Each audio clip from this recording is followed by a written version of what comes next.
Hey everyone, in this particular video we are going to discuss about the preparation strategy for the next 35 days for your SEBI General Grade A examination phase 1.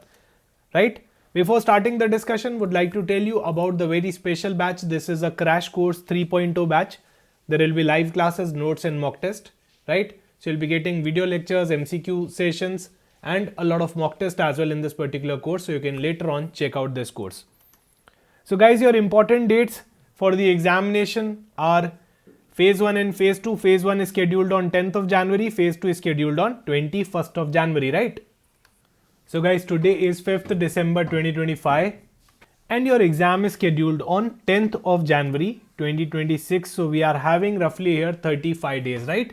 So इस video के अंदर मैं phase 1 की पूरी आपको preparation strategy बताना चाहता हूँ. But before starting the discussion, would love to tell you about some of the important pointers that can be game changer for your examination, and not just for this examination but for any examination. I'll be also sharing a complete plan, day wise plan, like how you can study each and every topic from your syllabus. So the very first pointer is reserve your study slots. So what you need to do is you need to reserve your study slots. Say for example, अगर आप morning person हो, so morning में आप एक 3 to 4 hour का एक slot निकाल लो, right? 3 to 4 hour का एक स्लॉट निकाल लो. मान लो कोई स्टूडेंट 5 बजे उठता है, कोई स्टूडेंट 6 बजे उठता है. सो वहां से आप 3 to 4 आवर का एक सिंगल स्लॉट निकालो. This will take you ahead of the competition, right? This will make your preparation very very strong.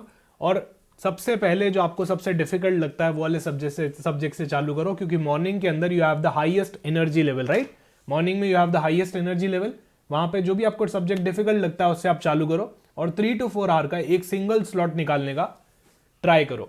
और पूरे डे में पूरे 12-13 घंटे जितने भी आप पढ़ते हो अभी 10-12 घंटे, उसके अंदर what you guys have to do is you need to reserve your slots for different subjects. If you don't reserve your slot, I will tell you कि आपका कंसिस्टेंटली काम नहीं हो पाएगा, right? An idiot with a plan can beat a genius without a plan. So please do have a plan, right? Please do have a plan, क्योंकि आप कितने भी जीनियस हो पर आपका अगर प्लान नहीं हुआ तो यहाँ पे बहुत डिफिकल्ट होने वाला है एग्जामिनेशन, भले ही कोई भी एग्जामिनेशन हो. Then second one, before sleeping you can revise the topics that you find difficult. So पूरे दिन में आपने जो भी पढ़ाई करी है, right, whatever you guys have studied during the day, what you guys have to do is before sleeping just create a pointer summary. Just create a pointer summary in the whole day. जब भी आप पढ़ रहे हो तो आपके keywords marked होने चाहिए, आपके इंपॉर्टेंट टर्म्स मार्क्ड होने चाहिए, आपके इंपॉर्टेंट क्वेश्चंस मार्क्ड होने चाहिए. उसमें से those things that you find really difficult, right? Those things that you find really difficult, what you need to do is you need to just revise them quickly before sleeping, right? You need to quickly revise them before sleeping. उसके बाद theory subjects की अगर मैं बात करूं तो आपको theory subjects के लिए मल्टीपल रिविजन्स प्लान करने हैं. से फॉर एग्जांपल आपका कॉस्टिंग में बहुत सारा थ्योरी आता है, आपका कंपनी लॉ पूरा थ्योरी, आपका मैनेजमेंट पूरा theory, right? So multiple revision you have to plan.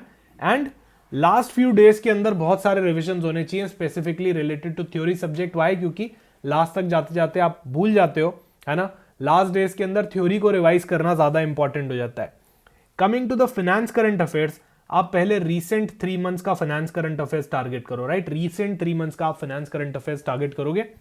आपका एग्जाम कब है? जनवरी के अंदर आपका एग्जाम है.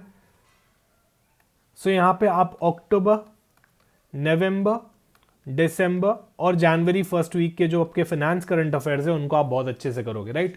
उनके आपके फाइनेंस करंट अफेयर्स बहुत अच्छे से आप कर लोगे अक्टूबर, नवंबर, दिसंबर. इसके बाद if you guys are having free time, so फिर आप इसके पीछे के मंथ्स में जा सकते हो, राइट? एक एक करके आप सितंबर पे जा सकते हो, आप अगस्त पे जा सकते हो. उस तरह से हम अप्रोच करेंगे, बट फर्स्ट रीसेंट 3 months आप कवर करने वाले हो, right? Then you have to make a list of the topics that you feel are your weak zone. So always prepare a list of the topic which is your weak zone, right? Which you are going to convert in your strong zone.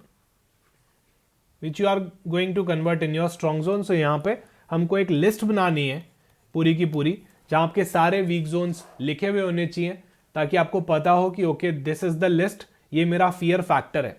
So now what we can do is we can one by one start countering each and everything. जब आपकी सारी week zone की list आपके पास होगी, से for example अगर मैं standard costing पढ़ रहा हूँ, उसमें मुझे कोई चीज़ समझ में नहीं आई, मैंने वीक जोन में लिख दी. मार्जिनल कॉस्टिंग में if I am not able to do a question, say for example on margin of safety, I will write it down in the weak zone. If I talk about accounting, there I am not able to solve questions related to debt to equity ratio or capital gearing ratio. I'll write that in my weak zone. And at the same time, whenever I am free, I'll have a look at the weak zone, and again I'll start practicing one by one the topics, right? एक एक topics हटाते जाओ और उसको अपने strong zone के अंदर यहाँ पे आप कन्वर्ट करते जाओ. तो ये लिस्ट आपके पास होनी चाहिए, and this will be a dynamic list. ये रोज चेंज होती रहेगी, राइट? जैसे जैसे आप टॉपिक्स आगे पढ़ते जाओगे वैसे वैसे लिस्ट चेंज होती रहेगी. Now if I talk about the study plan, this is the 35-day study plan prepared by the team Oliveboard. So हम सब ने आपके लिए प्लान प्रिपेयर किया, 35-day study plan. So if I talk about commerce and accountancy, you can start with commerce and accountancy, and this is a very flexible plan, right? This is going to be one of the most flexible plan. Say for example, आपका commerce and accountancy already एक strong zone है, maybe आपका finance weak zone है, maybe आपका costing weak zone है, economics है, so आप क्या कर सकते हो, swap कर सकते हो. आप commerce and accountancy को पहले मत उठाओ, आप economics को पहले उठा लो, right? Now that depends on your personal choice. जो सब्जेक्ट मेरे हिसाब से आप कौन सा सब्जेक्ट सबसे पहले उठाओगे, जो भी आपका सबसे वीक सब्जेक्ट होगा, जिसमें आपका वीक जोन है, या फिर मैं कहूँ आप काफी एवरेज हो उस सब्जेक्ट में, ये वाला सब्जेक्ट सबसे आपको पहले उठाना चाहिए for your preparation purpose. So assuming that commerce and accountancy is weak zone for most of the students, as many students are having the non finance background, so they can start with commerce and accountancy. So आप सबसे पहले दिन basics पढ़ने वाले हो, right? तो अलग अलग आपकी शिफ्ट में डिवाइडेड है, जैसे मॉर्निंग शिफ्ट 1 हो गया, मॉर्निंग शिफ्ट 2 हो गया, इवनिंग शिफ्ट 1 हो गया, इवनिंग शिफ्ट 2 हो गया, राइट? तो मॉर्निंग शिफ्ट 1 और इवनिंग शिफ्ट 1 आपका आफ्टरनून से ओवरलैप भी करने वाला है यहाँ पे. So it is going to be a very flexible schedule, right? So इस तरह से आप सब्जेक्ट्स उठा सकते हो. कॉमर्स एंड अकाउंटेंसी ले लिया, रीजनिंग ले लिया, साथ में इकोनॉमिक्स ले लिया, राइट? एक एक चैप्टर करते गए, बेसिक्स उनका करते गए, साथ में ही you also need to cover your finance, current affairs and your general current affairs as well, right? You need to strengthen your current affairs, finance, current affairs, SEBI numericals, each and everything is stated here in this particular schedule, right? So इस तरह से आप day wise अपनी preparation कर सकते हो. Definitely ये आपको पूरा स्केड्यूल मिल जाएगा, राइट? फिर आपका कॉमर्स एंड अकाउंटेंसी हो जाता है, तो फिर आपका फिनेंस आ जाता है, साथ में आपका एक सब्जेक्ट और चल रहा है. So what you can do is, मान लो आपने यहाँ पे कॉमर्स एंड अकाउंटेंसी ले लिया, तो आप इधर इकोनॉमिक्स ले सकते हो, या फिर आप इधर मैनेजमेंट ले सकते हो. सो यूजुअली मैं क्या प्रेफर करता हूँ कि if I have taken a practical subject, so यहाँ पे फिर मैं सेकंड शिफ्ट में एक थ्योरी सब्जेक्ट भी ले लूँ, राइट? सेकंड शिफ्ट में एक थ्योरी सब्जेक्ट भी ले लूँ, so it becomes a combination of practical as well as theory. So यहाँ पे आपका कॉमर्स एंड अकाउंटेंसी के साथ आप देख सकते हो मैनेजमेंट भी ओवरलैप हो रहा है, क्वांट भी ओवरलैप हो रहा है. So it will be a mix of theory and practical. सारे सब्जेक्ट्स थ्योरी नहीं होने चाहिए, सारे सब्जेक्ट्स प्रैक्टिकल नहीं होने चाहिए, इन अ मिक्स होने चाहिए, ताकि आपके दोनों ब्रेन के जो साइड्स हैं वो काम करें, जो प्रैक्टिकल कर रहा है वो भी और जो थ्योरी कर रहा है वो भी, right? At the same time what you need to do is, let's suppose in a particular day you are having adequate amount of time, आपको लगता है आपने अपना टारगेट कंप्लीट कर लिया है, सो आप क्या कर सकते हो, अपने वीक जोन वाली लिस्ट को वापस वहां पे करना चालू कर सकते हो. अगर आपकी कोई वीक जोन वाली एज सच कोई लिस्ट नहीं है, एवरेज जोन वाली लिस्ट है, तो आप क्या कर सकते हो, उनको रिविजन्स कर सकते हो multiple times, right? Theory subjects को रिवाइज कर सकते हो. So this is going to be your plan end to end, right? I have covered all the topics here. Topics wise, subject wise ये आपका प्लान बना हुआ है, जहाँ पे आपका पेपर 1 भी आ गया, आपका पेपर 2 भी आ गया.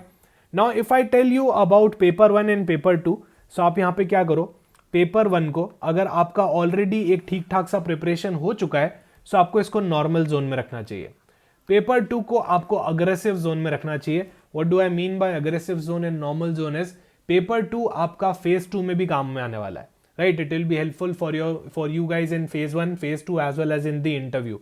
सो पेपर 2 को आप अग्रेसिवली कवर करोगे. मेन आपका फोकस ये होना चाहिए कि मुझे ज्यादा से ज्यादा मार्क्स स्कोर करना है in paper 2. The reason is, आपका फेज 1 जो है वो एक क्वालिफाइंग नेचर का एग्जामिनेशन है. यहाँ पे जो आपका पेपर 1 है उसके मार्क्स जुड़ने वाले नहीं है. This is a cut off, right? This is a cut off. So यहाँ पे फेज 1 के कोई मार्क्स जुड़ने नहीं वाले आपके फाइनल सिलेक्शन में, पर फेज 2 के अंदर वापस पेपर 2 आने वाला है. फेज 2 के अंदर you will be again getting commerce and accountancy, management on all these subjects. So what you can do is, आप फेज 1 से ही उसको इतना स्ट्रांगली प्रिपेयर करो, क्योंकि फेज 2 के अंदर जब पेपर 2 आएगा उसके मार्क्स एक्चुअल में आपके फाइनल सिलेक्शन के अंदर ऐड होने वाले, राइट? सो आपको ये ध्यान रखना है कि पेपर 1 में हमको इतना अच्छा स्कोर करना है कि हम कट ऑफ आराम से क्लियर कर पाए. Eight the same time paper 2 के अंदर हमको बहुत हाई स्कोर करना है, क्योंकि कुछ टाइम बाद ये फेज 2 के अंदर हमारा सिलेक्शन क्राइटेरिया होने वाला है, हमारा फाइनल सिलेक्शन डिफाइन करने वाला है, right. So this is the overall strategy, और यहाँ पे आपके काफ़ी सारे मॉक टेस्ट भी इंक्लूडेड हैं, कब आपको कौन सा रिविजन करना है वो भी इंक्लूडेड है, right. At the same time यहाँ पे आपके 2 दिन जो हैं वो थोड़े से लाइट होने वाले हैं, तो इसके साथ में मैंने आपको कंपनीज एक्ट के साथ में revision of the topics that are in your weak zone है ये भी कवर कर लिया है, राइट।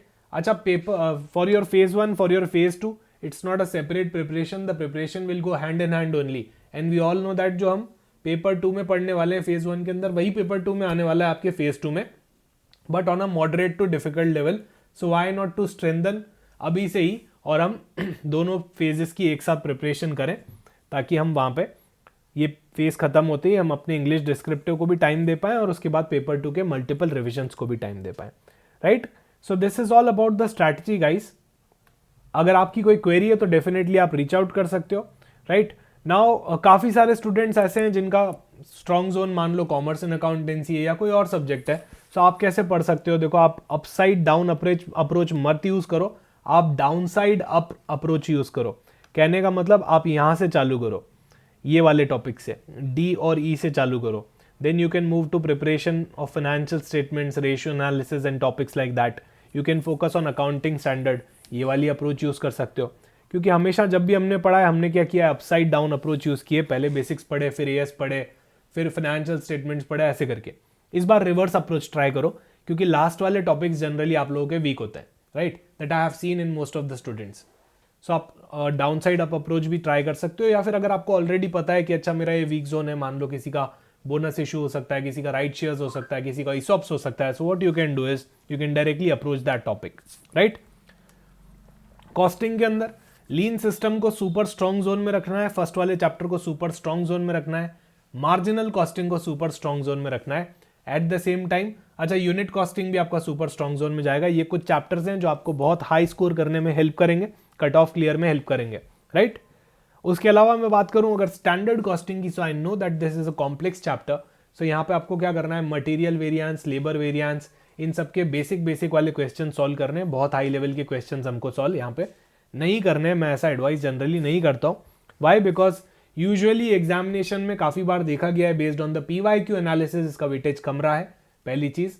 अच्छा, अगर वेटेज बढ़ भी जाता है तो इसके 2-3 क्वेश्चन आ सकते हैं ज़्यादा से ज़्यादा, राइट। जनरली एक क्वेश्चन आता है, पर अगर ज़्यादा बढ़ भी जाता है तो 2-3 क्वेश्चन आ जाएंगे।